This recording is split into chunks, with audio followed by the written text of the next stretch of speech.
सरकार की जो राजस्व प्राप्तियाँ हैं, उस सरकार की राजस्व प्राप्तियों का एक जो सबसे बड़ा स्रोत है वो कर हैं। और कर के बारे में हम पहले उसकी विशेषताएं देखेंगे, फिर उसके बाद उसका क्या क्लासिफिकेशंस हैं उनको देखेंगे। तो जैसे कर जो पब्लिक है वो गवर्नमेंट को देती है, यानी कि जनता द्वारा सरकार को दिया गया भुगतान है कर। और टैक्स को आप एक कंपलसरी पेमेंट या अनिवार्य अंशदान के भी रूप में देखते हैं कि गवर्नमेंट द्वारा दिया गया, गवर्नमेंट को जो पब्लिक टैक्स दे रही है वो कंपलसरी पेमेंट है। और अगर आपने टैक्स नहीं दिया या कर की चोरी की किसी भी प्रकार से, तो आप दंड के आपके खिलाफ कोई कार्रवाई होगी और आपको दंड मिलेगा। हो सकता है कुछ जुर्माना भी आपको देना पड़े। तो ये एक अनिवार्य अंशदान है। तो इसलिए हम कह सकते हैं कि ये इस पे एक वैधानिकता जुड़ी हुई है कि जिस पर टैक्स लगाया जाए उसको टैक्स देना ही पड़ेगा। और गवर्नमेंट ये जो टैक्स ले रही है, इस टैक्स को अब ज़्यादातर ये सोचा जाता है कि वो लोगों के हित के लिए ही कार्य कर रही है। कोई वो अपने पर्सनल यूज़ के लिए टैक्स हम लोगों पर जो लगा रही है, उसको टैक्स का कलेक्शन पर्सनल यूज़ के लिए उससे जो रेवेन्यू मिलेगा उसको नहीं करेगी। और जो लाभ मिल रहा है टैक्स देने से, उस लाभ के बीच और जो लोगों ने टैक्स दिया है उसके बीच कोई भी डायरेक्ट रिलेशन नहीं है। कई बार देखा ये जाता है कि लोग टैक्स देते हैं और उनको उससे क्या कोई प्रत्यक्ष लाभ नहीं मिलता है, भले अप्रत्यक्ष लाभ मिल रहा हो या कभी कभी अप्रत्यक्ष लाभ भी नहीं मिल रहा हो। तो इसमें कोई गारंटी नहीं है कि टैक्स में कोई भी गारंटी नहीं है कि आपने अगर पेमेंट किया है टैक्स का तो उसके बदले में गवर्नमेंट आपको कोई प्रॉमिस कर रही है कि आपको कुछ वस्तुएं मिलेंगी या सर्विसेज मिलेंगी या किसी भी प्रकार का कोई लाभ मिलेगा। आपको मिले तो इनडायरेक्ट वे में बेनिफिट मिल जाए, पर ऐसा नहीं कि हमने अगर 1 लाख टैक्स दिया है तो उस 1 लाख का पूरा हमें कोई लाभ मिलने वाला है, ऐसा नहीं होता है। तो इसलिए ये किसी विशेष व्यक्ति या उसके हित के लिए कार्य नहीं कर रही है गवर्नमेंट, और उसके बीच कोई डायरेक्ट संबंध नहीं है, क्योंकि ये सोचा जाता है कि ये समाज के लिए या अर्थव्यवस्था को चलाने के लिए, गवर्नमेंट मशीनरी को चलाने के लिए, बस इसी के लिए ये यूज़ होगा। क्योंकि हमें पता है कि जो क्लासिकल इकोनॉमिस्ट थे वो यही कहते थे कि जो सार्वजनिक व्यय है गवर्नमेंट को की जिम्मेदारियां कम हैं।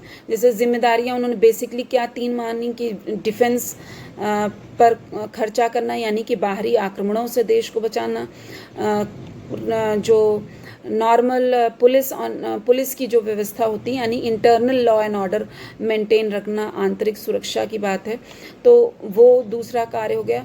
तीसरे, जो ये गवर्नमेंट मशीनरी चलती है तो उस पर जो खर्चे आते हैं वो खर्चे गवर्नमेंट को बियर करने पड़ते हैं। बाकी जो कुछ सोशल वेलफेयर में गवर्नमेंट को खर्च करना पड़ता है। इसके अलावा उन्होंने कभी क्लासिकल इकोनॉमिस्ट ने ये नहीं माना कि गवर्नमेंट को एज अ बिजनेस की तरह भी वर्क करना पड़ेगा, जैसे कि सार्वजनिक उद्यम खुलते हैं, इस तरीके की बात प्रतिष्ठित अर्थशास्त्रियों ने नहीं की। आगे चलकर जब वैगनर हाइपोथेसिस आई और ये हुआ कि नहीं, जैसे जैसे कोई भी देश विकास करता जाता है तो उस पर उसके जिम्मेदारियां या कार्य बढ़ते जाते हैं, और जब कार्य बढ़ते जाते हैं तो नेचुरल सी बात है कि आय सृजित करने के स्रोत उनको बढ़ाने पड़ेंगे। पर क्योंकि प्रतिष्ठित अर्थशास्त्रियों ने कम ही स्रोत माने थे, तो कम ही कार्य के आयाम माने थे, तो इसलिए उन्होंने बहुत ज़्यादा स्रोतों को सृजित करने की बात भी नहीं कही। जो सरकार कर लेती है और उसका दायित्व गवर्नमेंट के ऊपर नहीं है कि वो आपको लौटाएगी, क्योंकि अगर दायित्व होगा लौटाने का तो फिर वो कर कैसे कहलाएगा। तो ये कुछ मुख्य विशेषताएं थी आपकी टैक्स सिस्टम, टैक्स की कि कर है क्या, उसकी क्या कैरेक्टरिस्टिक्स हैं। उसके बाद आता है कि कितने प्रकार के कर प्रणाली हो सकती है, और जैसे कि एक कर प्रणाली हो सकती है कि गवर्नमेंट एक ही प्रकार का टैक्स लगाए, जैसे अगर प्रत्यक्ष कर लगा रही है तो प्रत्यक्ष कर ही लगाए, अप्रत्यक्ष कर लगा रही है तो अप्रत्यक्ष कर लगाए, या इसमें भी कोई एक चुन सकती है कि प्रत्यक्ष करों में खाली इनकम टैक्स लगाएगी या खाली वेल्थ टैक्स लगाएगी कि खाली एक्सपेंडिचर टैक्स लगाएगी यानी व्यय कर लगाएगी। तो गवर्नमेंट को ये डिसाइड कर लेती है किसी भी देश में कि एक कर प्रणाली लगाई जाए कि बहुकर प्रणाली लगाई जाए। तो पहले तो उनके गुण दोष देखने होंगे। तो बहुकर प्रणाली क्या है? बहुकर प्रणाली ये कि जो हमने अभी आपसे कहा कि प्रत्यक्ष कर हैं, अप्रत्यक्ष कर हैं, प्रत्यक्ष करों में भी कई प्रकार हैं, अप्रत्यक्ष करों में भी कई प्रकार हैं। जब इसका मिश्रण यानी कई एक से ज़्यादा अगर प्रकार के कर लगाए जा रहे हैं, यानी दो या दो से अधिक, तो आप कहेंगे कि ये बहुकर प्रणाली है। एक कर प्रणाली थोड़ा आप कह सकते हैं कन्वीनियंट होती है, सरल होती है, सुविधाजनक है, और इसका आधार कोई एक चुना जाएगा, लोगों को वो आधार पता होगा, उसकी गणना करना कठिन होगा, उसको कलेक्ट करना आसान होगा, इसलिए वो आप उसको कह सकते हैं मितव्ययिता के गुण है। मितव्ययिता टैक्सेशन सिस्टम में मितव्ययिता आगे भी कभी आएगा इसका जिक्र। तो मितव्ययिता का मतलब ये कि जो टैक्स आप कलेक्ट कर रहे हैं उसमें जो गवर्नमेंट मशीनरी लगी हुई है उसके खर्चे कितने हैं और उससे कलेक्शन कितना है, यानी वो टैक्स से कितना कलेक्ट हो रहा है। तो इस पर डिपेंड करेगा कि वो मितव्ययी है कि नहीं। अगर कलेक्शन में खर्चा कम हो और उससे मिलने वाली इनकम बहुत अधिक हो तो इसका मतलब वो बहुत ही प्रोडक्टिव टैक्सेशन है और बहुत ही इकोनॉमिकल, आप कह सकते हैं कि इकोनॉमिकल टैक्स सिस्टम है। फिर इसके बाद अगर ये एक कर प्रणाली लगाई जाए तो एक तरीके से सब पर ही इसका भार पड़ रहा है, कोई इससे बच नहीं पा रहा है, तो इससे गवर्नमेंट को रेवेन्यू भी ज़्यादा जनरेट होगा। पर इसका दोष क्या है? इसका मुख्य दोष यही है कि गवर्नमेंट को अगर उसके कार्य बढ़ते हैं तो बहुत ज़्यादा जो रेवेन्यू सोर्सेज हैं बहुत ज़्यादा वो एग्जॉस्ट नहीं कर सकती, तो उसके जो रेवेन्यू है वो कम हो जाएगा, इसको बॉयंसी है कहते हैं आप, वो कम हो जाएगा।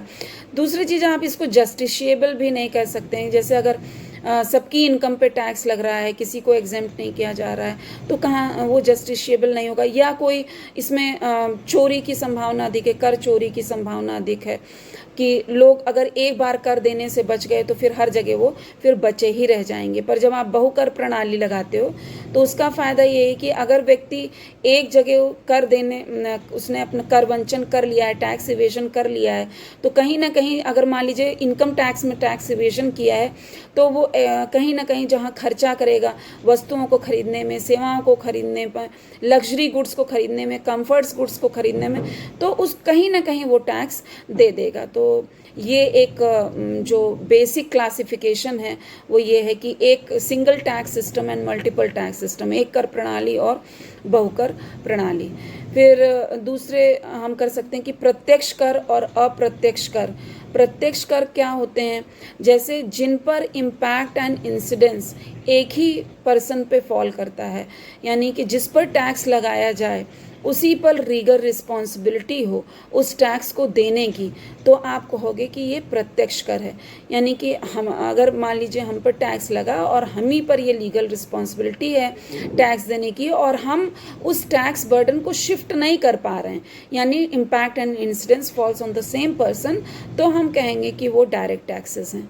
और अप्रत्यक्ष कर क्या है? अप्रत्यक्ष कर में इम्पैक्ट और इंसिडेंस, यही कराघात और करापात जो है वो अलग अलग व्यक्तियों पर पड़ता है। यानी कि जो प्रारंभिक भार है, जिस पर टैक्स लगाया गया, जिस पर वैधानिक जिम्मेदारी है टैक्स देने की, उस पर टैक्स लग रहा है और वो उसके बर्डन को यानी भार को किसी और पर शिफ्ट कर दे रहा है।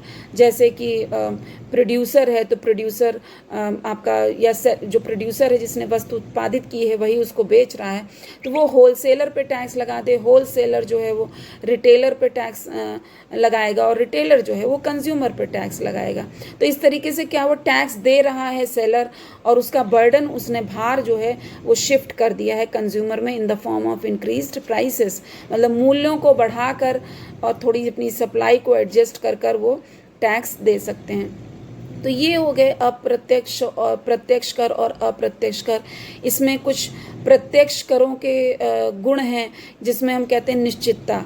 प्रत्यक्ष कर में क्योंकि पता है कि इस व्यक्ति पर टैक्स लगा है, तो उसका टैक्स बेस कितना है, तो निश्चित है कि हाँ इतना टैक्स देना है। और मान लीजिए ईयरली असेसमेंट होता है या क्वार्टरली होता है, तो पता है कि ईयरली कितना देना है, क्वार्टरली कितना देना है। न्यायपूर्ण, प्रत्यक्ष करों को न्यायपूर्ण इसलिए कह रहे हैं कि यहाँ पर कैपेसिटी टू पे के अकॉर्डिंगली टैक्स लगाया जाता है, यानी कितनी एबिलिटी है किसी पर्सन की पे करने की, उसके अनुसार टैक्स लगाया जाता है। जैसे जैसे लोगों का मान लीजिए आय है, तो जैसे जैसे आय बढ़ती जाएगी वैसे वैसे कर की दर बढ़ती जाएगी, तो इसको ज़्यादा टैक्स देना पड़ेगा, तो आप इसको न्यायपूर्ण भी कह सकते हैं। फिर लोचशील है कि अगर आप कुछ परसेंटेज पॉइंट्स में भी इंक्रीज़ या डिक्रीज़, इंक्रीज़ ही करेंगे तभी ज़्यादा मिल रहा है, और अगर डिक्रीज़ भी करते हैं तो उतने से ही रिडक्शन होगा।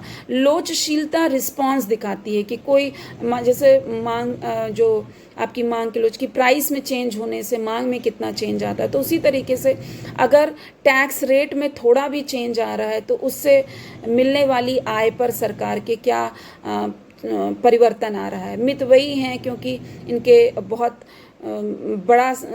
सारे टैक्सेस नहीं कलेक्ट करने हैं। प्रत्यक्ष कर में कुछ जैसे आयकर है आपका और वेल्थ टैक्स है, इसमें बहुत बड़ी मशीनरी की आवश्यकता नहीं होगी, या अगर है भी तो उससे मिलने वाले जो रिटर्न है, कॉरपोरेट टैक्स है, तो उससे मिलने वाले जो रिटर्न है वो कई गुने ज़्यादा है। जितना टैक्स कलेक्शन में खर्च हो रहा है उससे कहीं गुने ज़्यादा टैक्स से इनकम जनरेट हो रही है गवर्नमेंट को, इसलिए आप उसको इकोनॉमिकल या मितव्ययी कह रहे हैं। फिर जनता में संतोष होता है कि हम अपनी देश के लिए कुछ कर रहे हैं, जैसे इसी से संतोष से ही आप जोड़ सकते हैं कि शैक्षणिक मूल्य या नैतिक मूल्य जिसे कह सकते हैं, कि जिसकी इनकम अधिक है या वो टैक्स देने योग्य की श्रेणी में आता है, चाहे वो वेल्थ के आधार पर हो, चाहे वो कॉरपोरेट इनकम के आधार पर हो, चाहे नॉर्मल इनकम के आधार पर हो, तो वो टैक्स देकर ये समझता है कि हम अपने देश के प्रति कोई अपनी जिम्मेदारी निभा रहे हैं, हम अपने साथियों के प्रति, क्योंकि हमें मालूम है कि ये टैक्स गवर्नमेंट जो पब्लिक जिसके पास रिसोर्सेज नहीं है या जो गरीब हैं उन पर खर्च करेगी, तो हम अपना इतना योगदान मान लेते हैं। तो प्रत्यक्ष करों में ये एक खूबी है इनकी। और प्रत्यक्ष कर के दोष ये हैं असुविधाजनक होता है, क्योंकि जिस पर्सन पर लगाया जा रहा है उसी पर ये भार पड़ रहा है, वो भार बच नहीं पा रहा, वो टैक्स को विवर्तित नहीं कर पा रहा है, तो उसी को टैक्स देना है, तो इसलिए कुछ असुविधा महसूस कर सकते हैं टैक्स पेयर्स। बाकी कर वंचन की संभावना बहुत रहती है, क्योंकि इनकम पे मान लीजिए टैक्स लग रहा है तो व्यक्ति अपनी इनकम को हाइड करेगा, अकाउंट्स में नहीं दिखाएगा और फिर उतना टैक्स देने से बच जाएगा। इसको कर वंचन कहते हैं, अनअकाउंटेबल इनकम जिसे हम कह रहे हैं, यानी कि जिस इनकम पर टैक्स नहीं दिया जा रहा है तो वो कर वंचन या कर चोरी की श्रेणी में आ जाएगा। फिर जो निर्धारण अधिकारी हैं, नॉर्मली तो अब काफ़ी सुधार भी आया है, पर मनमानी कर सकते हैं, क्योंकि किसी एक विशेष व्यक्ति को टैक्स देना है, जैसे इंडिविजुअल्स पे टैक्स लग रहा है, उनकी इनकम पे उनको देना है, या कॉरपोरेट हाउसेस हैं उन पर लग रहा है उनको देना है, तो कुछ जो निर्धारण अधिकारी हैं कभी कभी मनमानी कर सकते हैं। ये एक संभावना है, ऐसा नहीं कि ऐसा होता है। फिर कार्य करने की इच्छा हतोत्साहित हो सकती है, अगर ये तब होगा जब टैक्स रेट बहुत अधिक लगाया जाएगा। अगर मान लीजिए हमारी इनकम का मैक्सिमम पोर्शन टैक्स में चला जाए या 40% 50% टैक्स में चला जाएगा, तो हमें अंदर से कुछ लोग ऐसे होंगे जिनके अंदर ये इच्छा नहीं होगी कि हम इतनी मेहनत करें और इतना ज़्यादा पार्ट टैक्स के रूप में दे दें। इसलिए टैक्स को रैशनैलिटी के अनुसार या गवर्नमेंट न्यायोचित जस्टिस के रूप में लगाती है, कि जिससे गवर्नमेंट का ये कतई रोल नहीं है कि वो अमीर पर इतना टैक्स लगाए कि उसको गरीब बना दे, या सबको एक ही इनकम पे सबको ले आए, एक ही लेवल की इनकम पे। बस ये है कि जो असमानताएं हैं उनको कम करने के लिए गवर्नमेंट इसका यूज़ करती है। और जो प्रतिकूल रूप से प्रभावित हो सकती है अर्थव्यवस्था में, अगर ये जो टैक्स कलेक्शन है अगर ये प्रोडक्टिव पर्पसेस में नहीं यूज़ हो रहा है, क्योंकि अगर व्यक्ति के पास यही इनकम रहती तो शायद वो कहीं अच्छी बचत करके अच्छा जगह इन्वेस्ट कर सकता था। पर अगर गवर्नमेंट करती है तो वेल एंड गुड, और अगर नहीं कर पाती है तो फिर ये गवर्नमेंट यहाँ पर फेलियर दिखेगा, और फिर जो इकॉनमी है उस पर प्रतिकूल प्रभाव पड़ेगा। और क्योंकि प्रत्यक्ष करों में कर चोरी की भी संभावना है, और कुछ लोग ऐसे होंगे जो कर दे ही नहीं सकते होंगे, जैसे टैक्स एग्जम्पशन दिया जाता है तो, और कुछ लोग सब पे एक रेट ज़्यादा रेट्स ऑफ टैक्सेशन नहीं लगाया जा सकता, तो जो खाली इसी पर अगर टैक्स लगाते हैं यानी खाली प्रत्यक्ष करों पर निर्भर रहेंगे तो उस पर जो आय है वो अपर्याप्त हो सकती है। फिर है आपके जो अप्रत्यक्ष कर या परोक्ष कर हैं उनसे क्या लाभ प्राप्त होता है। इनका आधार जो है वो बहुत विस्तृत है, यानी इतनी प्रकार की सेवाएं हैं, इतने प्रकार के वस्तुएं हैं, सब पर टैक्स लग रहा है, तो आधार जो है वो विस्तृत होता है। और जो भुगतान है वो उसमें भी सुविधा है, क्योंकि जब व्यक्ति कोई सर्विस खरीद रहा है या कोई वस्तु खरीद रहा है तो जब वो कंज्यूम करने जा रहा है तभी उसको वो टैक्स देना पड़ रहा है। फिर इसलिए सुविधापूर्ण है कि व्यक्ति को एक बार में बर्डन नहीं फील होता और वो उसको वस्तु का मूल्य समझकर दे देता है। फिर नेक्स्ट है न्यायपूर्ण। आप कह सकते हो कि जो बेसिक कमोडिटीज़ कंज्यूम करेंगे उन पे रेट ऑफ टैक्सेशन अगर कम रखा जाए तो, और जो कंफर्ट्स गुड्स करें उससे नेसेसिटी से थोड़ा ज़्यादा, और जो लग्जरी गुड्स हों उन पर और ज़्यादा टैक्स रेट अगर लगाया जाए तो इस तरीके से जो अप्रत्यक्ष कर हैं उनको भी न्यायपूर्ण बनाया जा सकता है। लोचशीलता होगी कि इतने वास्ट बेस है जो इनका गुड्स एंड सर्विसेज का जिस पर ये टैक्स लग रहा है, तो अगर थोड़ा बहुत भी रेट्स में परिवर्तन होता है तो उससे मिलने वाली इनकम पर गवर्नमेंट को बहुत ज़्यादा चेंज दिखेगा, बहुत ज़्यादा परिवर्तन उनके सामने परिलक्षित होगा as an increase in receipts. फिर विवर्तन की संभावना, इसमें जिस व्यक्ति पर टैक्स लगा है जो प्रत्यक्ष गुणों में थोड़ा बर्डन फील हो रहा था लोगों को, तो इसमें विवर्तन की संभावना रहती है। मान लीजिए सेलर पर टैक्स लगा तो उसने होलसेलर, और होलसेलर ने रिटेलर, और रिटेलर ने कंज्यूमर पर बर्डन शिफ्ट कर दिया। और डिपेंड करेगा कि थोड़ा थोड़ा वो अगर बैकवर्ड शिफ्टिंग भी हो गई तो कोई ज़रूरी नहीं है कि पूरा भार सेलर शिफ्ट कर पाए कंज्यूमर पर। फाइनली थोड़ा कितना परसेंट करेगा ये डिपेंड करेगा कि उस वस्तु की या उस सेवा की इलास्टिसिटी ऑफ सप्लाई और इलास्टिसिटी ऑफ डिमांड कितनी है, मांग और पूर्ति की लोच कितनी है। फिर कार्य करने की इच्छा और बचत भी इससे हतोत्साहित नहीं होती, क्योंकि व्यक्ति के पास अगर इनकम है तभी वो वस्तु और सेवा खरीदना चाह रहा है, तो इसलिए उसके कार्य करने की इच्छा पर कोई प्रतिकूल प्रभाव नहीं पड़ता है। फिर अगर विलासतापूर्ण वस्तुओं में के उपभोग में कमी लानी है तो गवर्नमेंट ये कर सकती है कि विलासतापूर्ण वस्तुओं पर कम रिसोर्सेज लगें, तो उसके लिए उन पर टैक्स रेट बढ़ा सकती है कि यानी कि जो उसको उपभोग करे वो दे, ज़्यादा पेमेंट करे, और अगर नहीं दे उपभोग ना करे अगर उसको वो ज़्यादा टैक्स नहीं देना है। तो इस तरीके से विलासतापूर्ण वस्तुएं और जो गैर ज़रूरी वस्तुएं हैं जैसे सिगरेट है, शराब है, तंबाकू है, इन पर टैक्स रेट गवर्नमेंट बढ़ा सकती है। और जो अंडर डेवलप्ड कंट्रीज़ हैं वहाँ पर ये बहुत अच्छा स्रोत हो सकता है कैपिटल फॉर्मेशन का, क्योंकि गवर्नमेंट के पास इससे रेवेन्यू जनरेशन अधिक होगा। और कर वंचन इससे कठिन है, क्योंकि टैक्स लग किसी पे रहा है और उसका जो पेमेंट वही कर रहा है पर उसका जो मौद्रिक भार है यानी अंतिम भार है वो किसी और पर पड़ रहा है, इसलिए कोई कर चोरी करने की या कर वंचन होने की संभावना नहीं रहती है।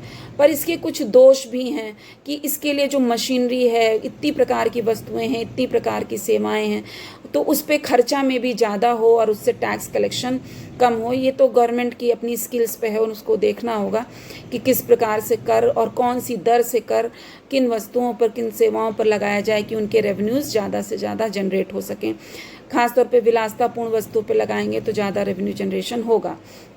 फिर अन्यायपूर्ण तब हो जाएंगे ये कि अगर सभी पर समान रूप से टैक्स लगे, यानी सभी वस्तुओं पर समान रूप से टैक्स लगे, क्योंकि जो ज़रूरत की वस्तुएं हैं, नेसेसिटी गुड्स हैं, वो तो मूलभूत आवश्यकताएं हैं, उस पर सभी लोग खर्च करते हैं। अगर उन पर टैक्स अधिक लगेगा तो सभी लोग समान रूप से प्रभावित होंगे, चाहे वो कम इनकम वाला होगा और वो चाहे ज़्यादा इनकम वाला होगा।